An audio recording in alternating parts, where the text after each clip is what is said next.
Bien, vamos a iniciar con una práctica más esencial en el manejo de datos.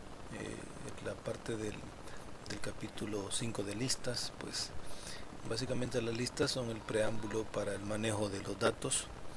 En ese sentido, pues aunque las estructuras listas se siguen manteniendo y vamos a ver algunos ejemplos de ellos, pues quiero que antes de que termine este ciclo ustedes se lleven la forma en la cual se van a conectar, a pegar a los datos y cómo pueden crear aplicaciones que interactúen con la base de datos, en este caso con SQL Server. Bien, lo primero que vamos a hacer es conectarnos. Obviamente deben de instalar el SQL Server. Podemos trabajar con el 2012 o con cualquier versión que ustedes tengan, 2008. Entonces, básicamente cuando abrimos el SQL Server, vamos a escribir en server name la palabra localhost para que se pegue de manera local a la base de datos local. El modo de autenticación, pues para no entrar en muchos detalles, vamos a utilizar el Windows Authentication, aunque también se podría utilizar el SQL Server Authentication, que son las dos formas que tiene SQL Server para poderse validar en una base de datos. Bien, lo vamos a hacer con Windows Authentication porque no tenemos que configurar nada. Simplemente pegarnos al SQL Server que hemos instalado. Ok, le damos conectar y aquí aparecen una serie de carpetas que vamos a utilizar. En primera instancia tenemos la carpeta de base de datos. Lo primero que vamos a hacer es que vamos a crear una base de datos. Básicamente vamos a hacer todo desde el principio. Les voy a enseñar cómo crear una base de datos. En principio con una tabla, cómo crear llaves primarias, cómo crear índices, cómo crear registros y luego pues cómo pegarnos a esa información, a esa base de datos a través de una aplicación. Bien, en este primer video vamos a aprender a configurar y a crear la base de datos con sus tablas, sus procedimientos almacenados, que es el mecanismo ideal y eficiente para acceder a los datos. Vamos a hablar de ellos. Bien, entonces iniciamos. En la carpeta de Database o base de datos le damos clic derecho y le vamos a dar aquí a la opción de New Database o nueva base de datos si lo tienen en español. Vamos a crear la base de datos, le vamos a poner registro. Simplemente le escogen el nombre, registro. Vamos a crear una base de datos de registro académico, por ejemplo, aunque no vamos a crear muchas tablas en principio.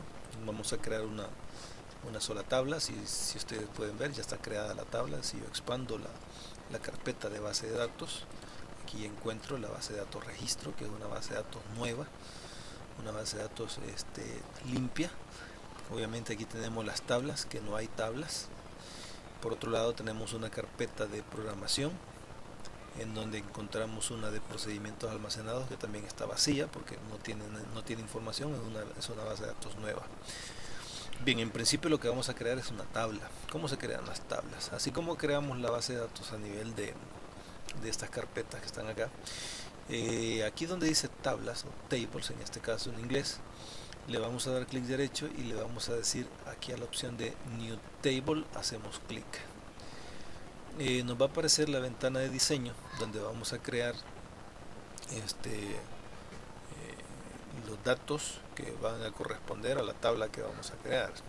Vamos a crear una tabla de alumnos, de estudiantes. Por lo tanto vamos a poner de entrada el carnet.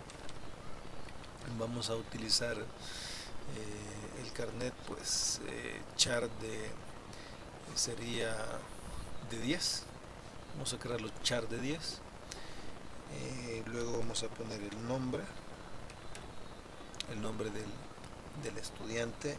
Le vamos a poner varchar de 50. La diferencia entre un char y un varchar, pues básicamente es que el char es una longitud fija. En este caso, pues el char reserva 10 espacios fijos disponibles para el carnet.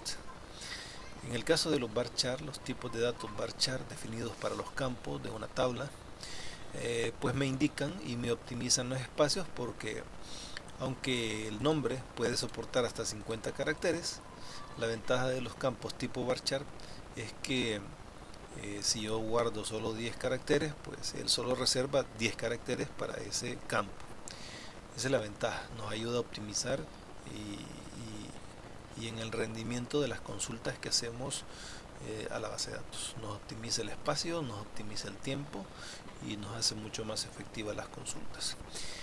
Entonces hay que saber identificar, ¿verdad?, cuándo vamos a usar varchar, cuándo char.